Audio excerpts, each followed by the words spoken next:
Hello friends, welcome to my channel. విక్కీకి తినిపించిన పద్మావతికి ఇదంతా జరిగింది మనం ఈ వీడియో తెలుసుకుందాం. ఇంకా విక్కీకి అయితే బ్రేక్ఫాస్ట్ రెడీ చేసి పద్మావతి అయితే వడ్డిస్తూ ఉంటుంది. ప్లేట్ లో రాగి సంకటి కూర వేస్తూ ఉంటుంది. ఇంకా విక్కీ అయితే ప్లేట్ వైపు అలాగే చూస్తూ ఉంటాడు. నాతోనే వడ్డించుకుంటారా, చూస్తా చెప్తా మీ పని అని పద్మావతి అయితే మనసులో అనుకుంటూ ఉంటుంది.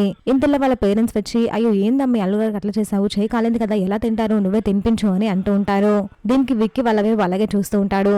అదేంటమ్మీ వేడి వేసావు, చల్లారా పెట్టడం తెలీదా, చల్లారాక వేయాలి కదా, ఎలా తింటారు ఇప్పుడు అల్లుడు గారు, అయినా అతను చేయి కాలేదు కదా, నువ్వే తినిపించు అల్లుడు గారికి అని వాళ్ళ అమ్మ అయితే అంటుంటుంది. దీనికి పద్మావతి అలాగే చూస్తూ ఉంటుంది. ఇప్పుడు నేను నీకు తినిపించాలా అని పద్మావతి అయితే విక్కీ వైపు చూస్తూ ఉంటుంది. ఇంకా అందరూ చెప్పే వరకు విక్కీకి తినిపిస్తూ ఉంటుంది. నాతోనే తినిపించుకుంటారా చూస్తా అని వేడి రాగే సంగతి విక్కీకి తినిపిస్తూ ఉంటుంది. ఇంకా విక్కీ అది మింగలేక కక్కలేక ఇబ్బంది పడుతూ ఉంటాడు, తినలేకపోతూ ఉంటాడు.